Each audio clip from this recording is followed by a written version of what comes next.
bueno es poder estar juntos una vez más, reunidos, mirándonos. Sí, quizás no podemos vernos, vos sí me ves a mí, pero déjame imaginar que estás ahí en tu casa, quizás solo, quizás con la familia, apartando este tiempo para acercarnos un poquito más a Dios.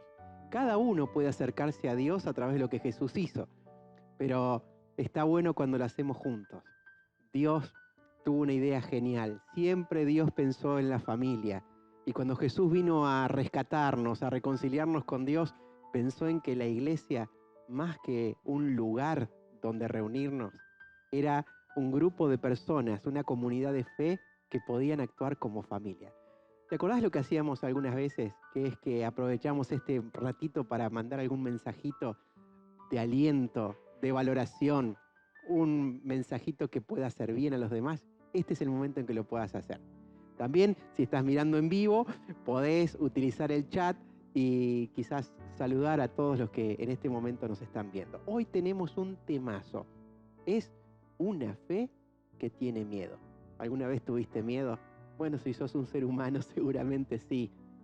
Y hoy vamos a estar charlando de esto que es tan particular y que en esta época de pandemia se ha potenciado más, como nunca. Los profesionales y aún también aquellos que ayudamos espiritualmente y tratamos de dar una palabra de aliento, recibimos motivos de oración o pedidos de ayuda por gente que está viéndose superada por sus ansiedades y temores. Hoy te invito a que la palabra de Dios haga algo especial en nuestra mente y en nuestro corazón acerca de este temón que es ¿qué hacemos con nuestros miedos? Hoy el tema es una fe que tiene miedo. Así que prepárate para esto, dispone tu corazón. ¿Qué te parece si le pedimos a Dios que haga de este encuentro algo trascendente? Señor, sos muy bueno con nosotros. Y gracias porque tu amor nos da seguridad, nos da confianza, nos da protección. Y en este momento de miedos, de amenazas, donde la economía, la salud y un montón de cosas que estaban seguras y eran cotidianas parece que pueden perderse. Venimos a ti, Señor, para que fortalezcas nuestra fe a través de tu palabra y que este encuentro nos ayude a confiar más en ti, a descubrirte. Te lo pedimos en el nombre poderoso del Señor Jesús. Amén.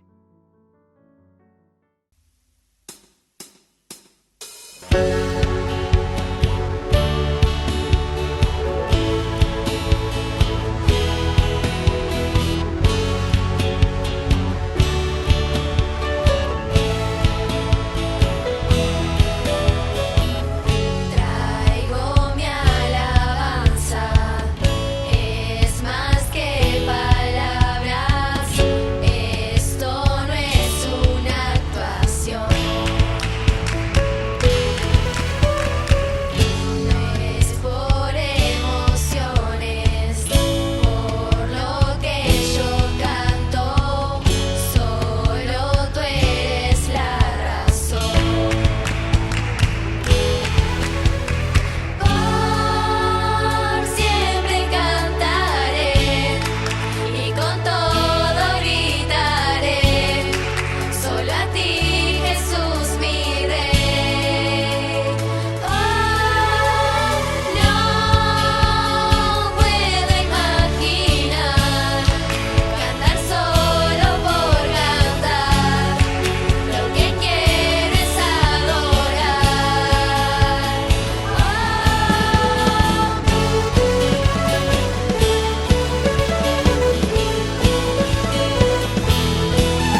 Hoy te invito a charlar sobre este tema, una fe que tiene miedo.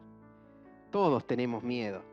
Estuve revisando algunas definiciones de miedo, porque todos sabemos lo que es, pero a veces ponerlo en palabras a través de una definición nos hace bien.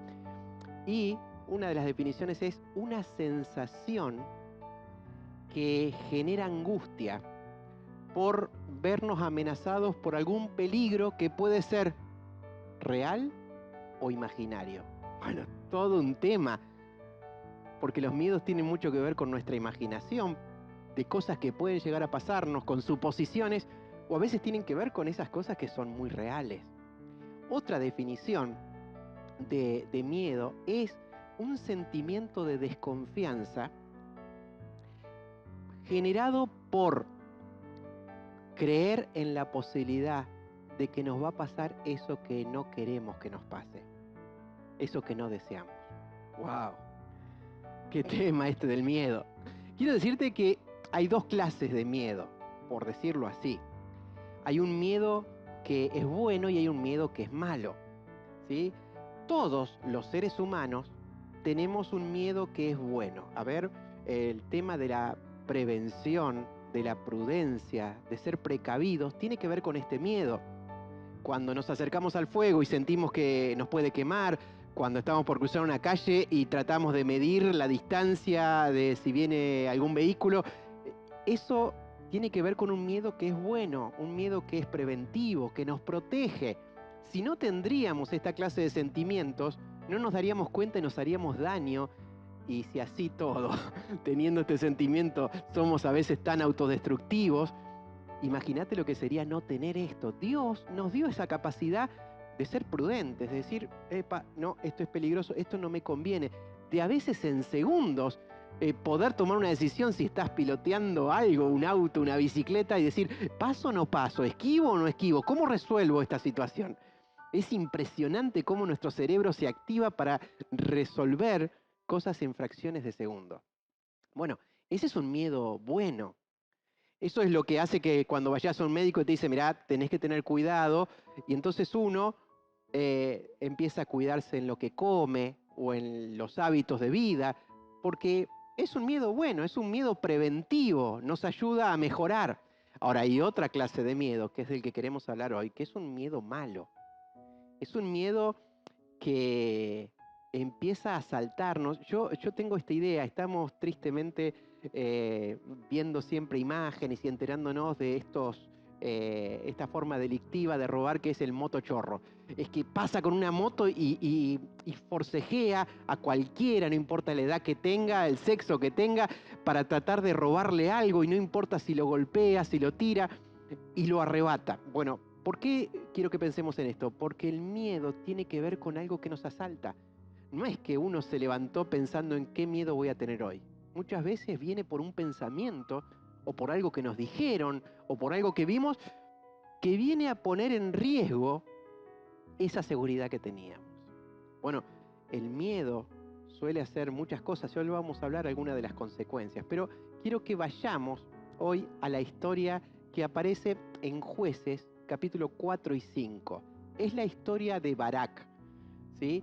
El nombre Barak significa bendecir y también significa postrarse en adoración. Dar un regalo pero arrodillado. Es como alguien que rinde homenaje y honra a alguien.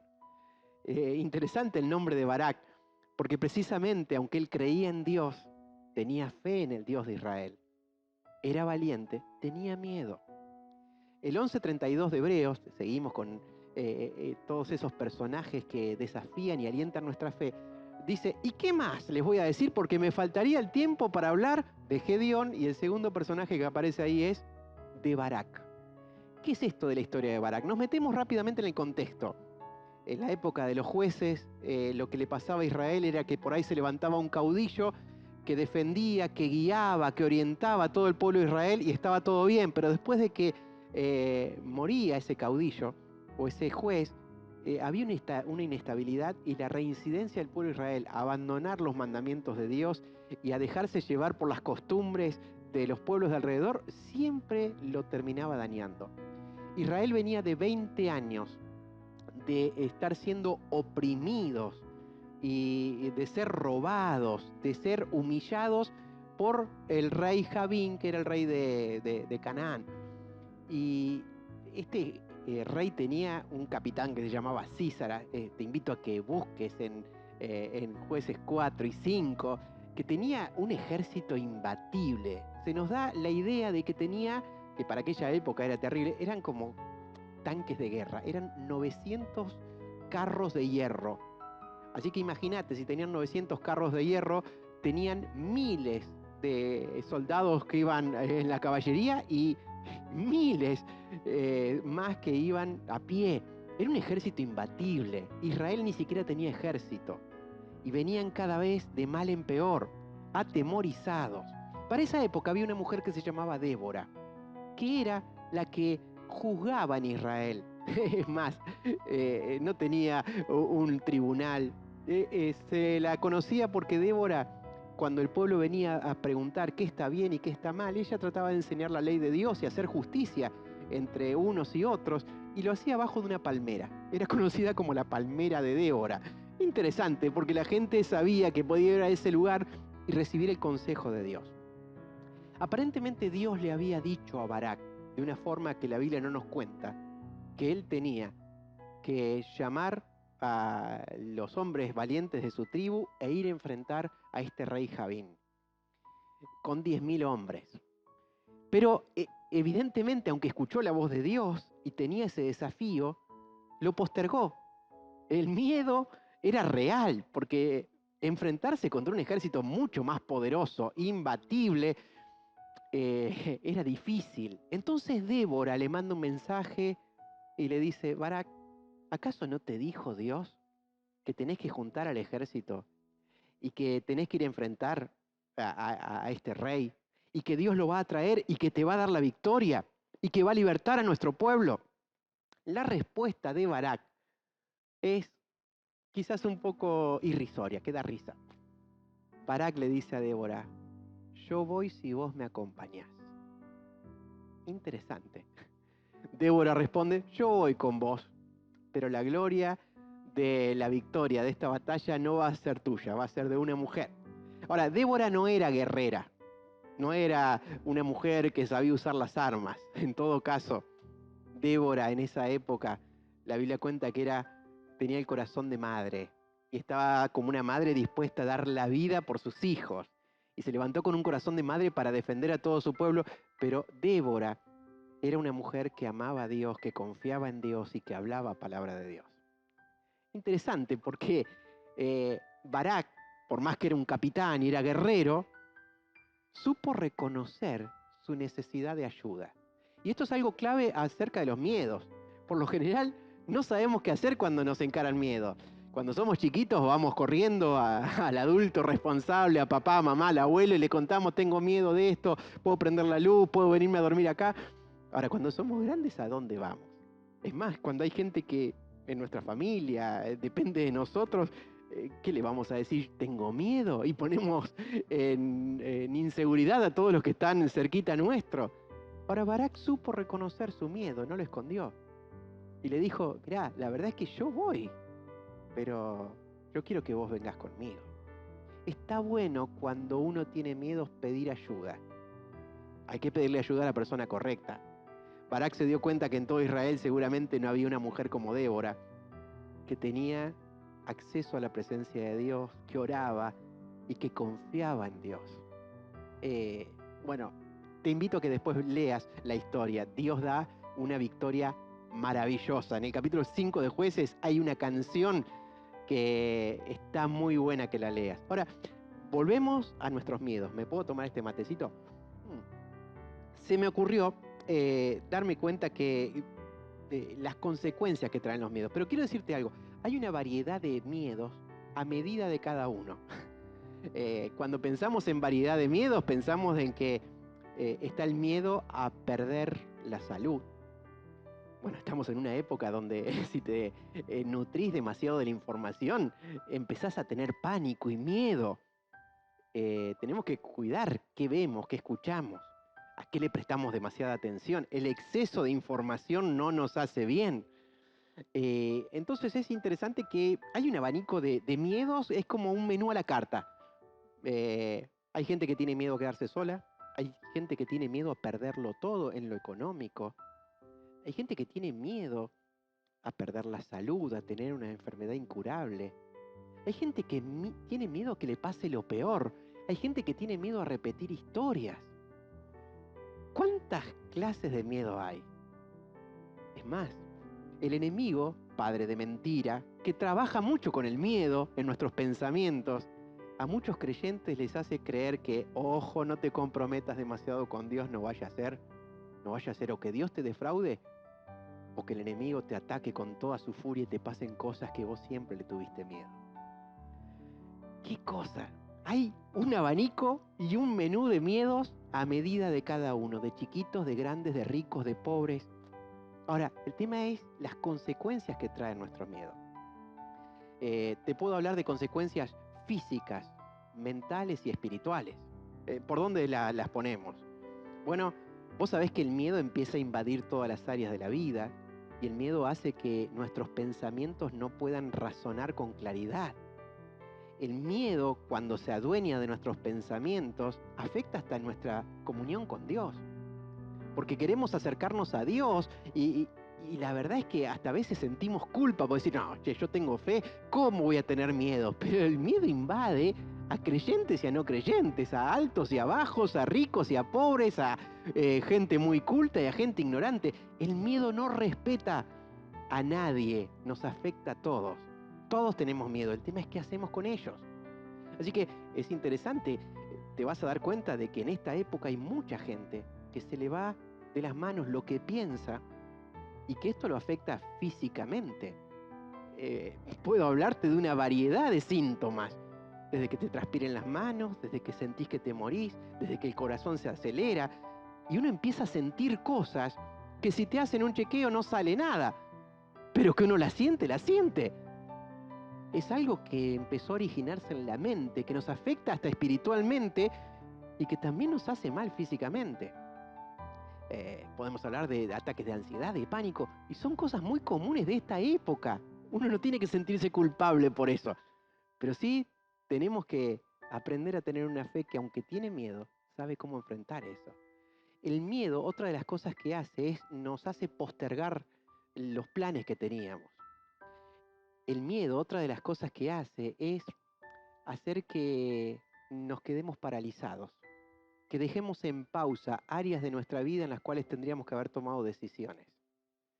El miedo, otra de las cosas que hace es que priva nuestra libertad. El libro de Proverbios dice que el miedo es como un lazo y el lazo nos va enredando y nos va poniendo cada vez límites más estrechos. Habrás escuchado el caso de gente que no quiere ni salir a la calle, ni hacer esto, ni aquello, porque tiene miedo, tiene miedo, tiene miedo. Miedo al miedo. Ahora, todos alguna vez hemos gustado, a veces más fuerte, a veces más débiles, esto del miedo. ¿Cómo respondemos frente a los miedos? Bueno, ¿qué hacemos con nuestros miedos? Una forma a veces de enfrentarlos es distrayéndonos. Estamos en la era de las distracciones. Me puedo ver cuántas series de Netflix, puedo escuchar música, puedo hacer un montón de cosas. ¿Está mal ver esto o aquello? No. El tema es que al miedo así no lo voy a vencer. Hay otros que se imaginan cosas que los hacen sentir seguros. Por ejemplo, el libro de Proverbios dice que el rico en su imaginación cree que tiene unos muros que lo defienden. Y te quiero decir algo, el miedo también afecta a la gente que tiene mucho. Y es más, a veces parece que la gente que más segura tendría que estar, o por la salud, o quizás por el tema de la economía, o quizás por su familia, es la gente más insegura. Entonces, tenemos que darnos cuenta de que la imaginación no sirve, la distracción tampoco. Esconder nuestros miedos, menos. Investigar sobre nuestros miedos es alimentarlos más. Decime si alguna vez no sentiste algo y lo googleaste. ¿Para qué? ¿Te habrá pasado? Y te salió un abanico de oportunidades que lo único que hicieron fue alimentar y hacer más grande tu miedo. Bueno, vamos a hacer algo con nuestros miedos. Yo quiero decirte que la Biblia nos da herramientas para vencer esto. Y quiero ir rápidamente acerca de esto. Te decía que miedos tenemos todos, la diferencia es ¿qué hacemos con eso? ¿Nos acostumbramos y dejamos que esto crezca y nos invada cada vez más? ¿O los identificamos y los enfrentamos en el nombre del Señor? El rey David escribió el Salmo 34, el versículo 4 dice: busqué al Señor y Él me oyó y me libró de todos mis temores. Lo primero que tenemos que hacer con nuestros miedos, cuando el miedo viene a amenazarnos, es saber a dónde salir corriendo. Pero no para disparar del miedo, sino para saber a dónde vamos a tener socorro. Proverbios 18:10 dice: el nombre del Señor es una torre fuerte, a Él puede correr el justo y ser levantado. Necesitamos saber acudir a Dios. Necesitamos en nuestra humildad reconocer que los miedos son más fuertes que nosotros. Sean imaginarios o reales, los tenemos que enfrentar buscando a Dios. David decía: lo busqué al Señor y me libró de mis miedos. Segunda cosa que tenemos que hacer, y esto tiene que ver con renovar nuestra esperanza. En las definiciones de miedo que habíamos hablado, habíamos dicho que el miedo es esa sensación de angustia que nos genera el peligro que puede pasar. O ese sentimiento de desconfianza, de decir: mira, lo que tengo miedo que me pase me va a terminar pasando. Eso solía decir Job en el Antiguo Testamento, en la Biblia. Así que necesitamos renovar lo que esperamos. Y no te hablo de un positivismo barato. Te hablo de que una forma de relacionarnos con Dios y aprender a descansar en Él es que Él sea nuestra esperanza. 15:13 de Romanos dice: el Dios de la esperanza los llene de gozo y de paz porque creen en Él, para que ustedes puedan rebalsar de esperanza por el poder del Espíritu de Dios. El miedo tiene mucho que ver con lo que espero. Espero lo peor, supongo lo peor. La esperanza es la seguridad de que espero en Dios lo mejor, porque dice Santiago 1 que toda cosa buena, todo regalo perfecto viene de Él. Segunda cosa, o tercera: primero buscar, segundo renovar lo que espero. Tercero es volver a redescubrir en qué confío. ¿En qué se puede confiar? ¿Qué te sostiene? ¿Qué te hace estar seguro en esta vida? ¿Lo que tenés? ¿La edad? ¿Lo que conseguiste? ¿Tu previsión del futuro? Hay un versículo que me hace mucho bien. 26:4 de Isaías dice: confíen en el Señor perpetuamente, para siempre, que sea un estilo de vida, algo continuo, porque en el Señor está la fortaleza de los siglos. Nuestra confianza en Dios es apoyarnos en algo que no se va a mover. Puede temblar el universo, pueden cambiar la geografía y venir pandemias peores, pero nuestra confianza en el Señor no va a ser defraudada. David escribió el Salmo 27 y dice: el Señor es mi luz y mi salvación. ¿De qué voy a temer? El Señor es la fortaleza de mi vida. ¿Por qué me voy a llenar de miedo? Aunque un ejército me rodee, mi corazón va a estar confiado. Aunque se levante una guerra contra mí, no voy a tener miedo. ¿Por qué David decía esto? Porque ya había experimentado varias veces de que confiar en Dios siempre le daba la victoria, independientemente de cuántos eras y quiénes eran los que venían a atacarlo. Termina el Salmo 27 diciendo: la verdad es que yo hubiera desmayado, me hubiera bajoneado, me hubiera sentido aplastado y oprimido por mis miedos, si no estaría seguro, si no confiaría, si no creyera que voy a ver la bondad del Señor acá en la tierra de los vivientes. Y tiro un desafío para todos aquellos que creemos en el Dios de David: espera en el Señor, esforzate, cobra aliento, alentate, animate. Podés esperar en Dios. Primero, buscar a Dios, salir corriendo para el lugar correcto. Segundo, renovar lo que espero en Él. Tercero, poder de nuevo reconocer en quién estoy confiando. Y vamos al último. El último tiene que ver con el amor. ¿Quién es el que te defiende? ¿Por qué te defiende? Primera Juan 4:18, te lo quiero leer. Me ha hecho tanto bien y lo sigo usando como un arma poderosa para enfrentar mis miedos. Yo no le puedo tirar insecticida a los miedos, no puedo hacer alguna especie de cosa mágica, pero sí puedo creer en las promesas de Dios, decírselas a Dios y decírmela a mí mismo, porque la palabra de Dios es poderosa, es firme, es segura, es un ancla para mi corazón y me estimula a seguir adelante. Qué bien que me hizo esto. Presta mucha atención, quizás es la parte principal de toda esta reflexión. Primera Juan 4:18 dice: en Él amor no hay temor. Qué buena frase. En el amor no hay temor, sino que el perfecto amor echa fuera el temor. Porque el temor lleva en sí castigo, de donde el que teme no ha sido perfeccionado en el amor. En el amor no hay temor, sino que el perfecto amor echa fuera el temor. Hay un amor perfecto, no es el nuestro es muy limitado, muy egoísta, muy variable, pero hay un amor perfecto y cuando te dejas amar por ese amor, como dicen unos versículos más arriba, no solamente crees, sino que te das la oportunidad de confiar, de aceptarlo, de experimentarlo a ese amor de Dios. El amor de Dios echa fuera nuestros miedos. Sí, el amor de Dios es el respaldo de protección. Pablo decía, yo sé en quién he creído. Yo sé el poder que tiene. Qué maravilloso es saber de que el amor de Dios hasta el día de hoy sigue siendo el pilar más firme, el escudo más sustentable. Sigue siendo la defensa más grande contra nuestros miedos. Podemos evadir nuestros miedos y dejar que siga de alguna forma camuflada, invadiendo las áreas más hermosas de nuestra vida y poniéndolas en riesgo, en peligro, en zona inestable. O podemos seguir viviendo en un mundo cada vez más inestable, confiando en el amor más firme y eterno, que es el amor que Dios tiene por nosotros. Quizás podemos hacer una oración en este momento. Dios te ama con amor eterno. No es que esto nació en estos días o ahora que estás pensando en Él o viendo esto. Dios te ama con amor eterno. Por eso mostró su compasión y su amor tierno de una forma muy maravillosa, entregando a Jesús por amor a vos y a mí. Y es en este momento donde podés hacer una oración y decir, Señor, corro a vos, salvame de mis miedos, de mis errores, de mis culpas.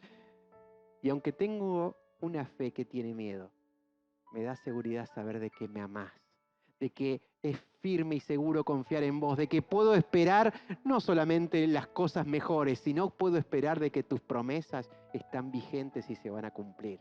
¿Podés orar en este momento? ¿Te animás a orar conmigo? Señor, yo te doy gracias porque podemos en este momento, a través de esta oración, correr a vos.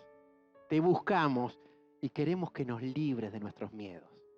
Rompe esos lazos que nos atan y quita de nosotros esa ansiedad que nos carcome, esas emociones que nos hacen sentir angustia y desconfianza. Señor, danos la libertad que nos da tu amor. Danos la confianza que nos da la seguridad de tus palabras firmes. Danos una esperanza gloriosa que nos llena de alegría el corazón.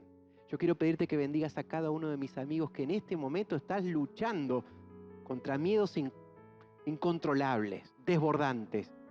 Que así sea tu paz, como un río que nos inunda. Que así sea tu alegría, como algo que desborda nuestro corazón.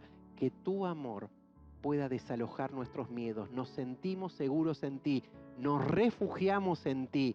Y aunque tenemos miedo, los identificamos y los enfrentamos en tu nombre. Porque mayor es el que está con nosotros que el que está en contra nuestro. Lo hacemos en el nombre poderoso del Señor Jesús. Amén. Porque tú vives, Señor, nosotros también podemos vivir en ti. Vamos a alabar el nombre del Señor, porque Él vive.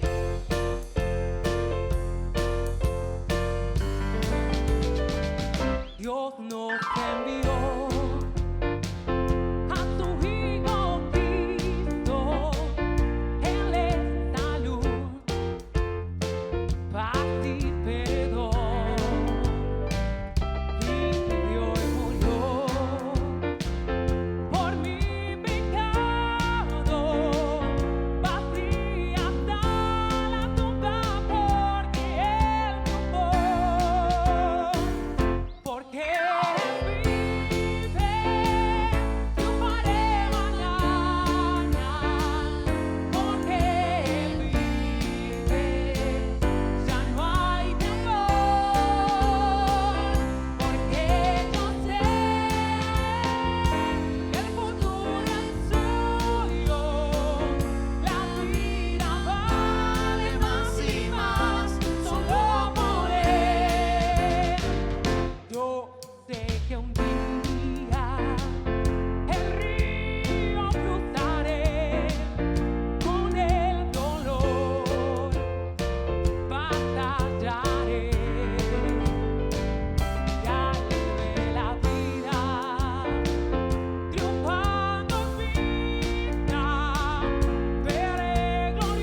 ¿Qué vas a hacer con tus miedos? Todos tenemos miedo. La diferencia es si nos acostumbramos y dejamos que los miedos nos asalten, nos invadan, nos desborden, nos limiten, o si estamos dispuestos a identificarlos y a enfrentarlos, pero no con fuerza propia, no con valentía propia, sino respaldados por alguien que es mayor a nosotros. Dios nos ama con un amor tan perfecto que cuando nos dejamos amar, nos entregamos a confiar en Él, podemos hasta cambiar nuestra forma de esperar lo que va a venir. El miedo tiene mucho que ver con lo que creemos que nos va a pasar. La esperanza tiene que ver con lo que estamos seguros que nos va a pasar por las promesas de Dios. Y lo que respalda eso es una fuerte confianza en Dios y es dejarnos amar con su amor que es tan perfecto que echa fuera nuestros miedos. Que Dios te bendiga en esta semana y puedas vivir una fe que aunque tiene que enfrentar el miedo, lo enfrenta fortalecidos con la fuerza de Dios. Que Dios te bendiga.